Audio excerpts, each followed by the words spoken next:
Well, good morning and welcome to Storytime. I'm Pastor Phil and I love sharing stories about Jesus with you. And of course, we're now nearing the end already of Lent. Holy Week is just a little ways away. And I've been sharing stories from one book specifically. It's simply called The Easter Story.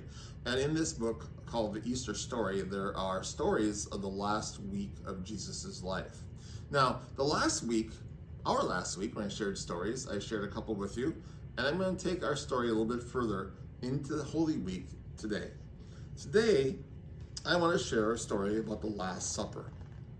And if you can see the picture, there's Jesus, and here's the disciples, and they're gathered on the floor around the table.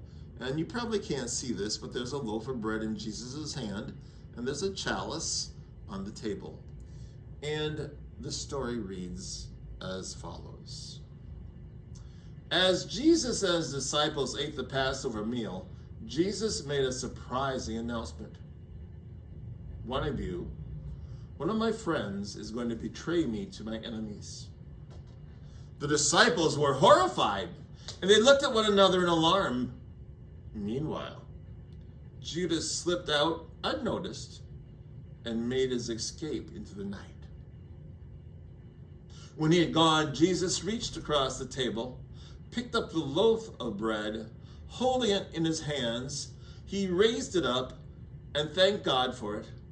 Then he pulled the bread apart and gave a piece to each of the disciples. Eat the bread I've given you. Soon my body will be broken, just like this bread. Remember what I have done. And when you meet me again for a meal, remember me.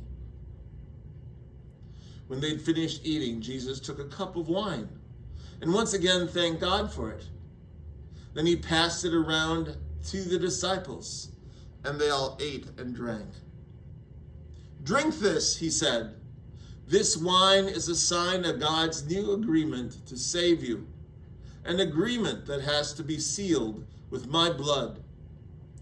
I know that I must die, and that this is all part of God's plan to save you. The disciples looked at the broken bread and the deep red wine, and they wondered what this all meant. And of course, this is the story of the Last Supper, which was celebrated on Maundy, Thursday, which is coming up very soon. Well, thank you for sharing this story with me today. In just a minute, I'll share another. I wish for you a faith-filled Lent and a good day. So take care, blessings, and bye for now.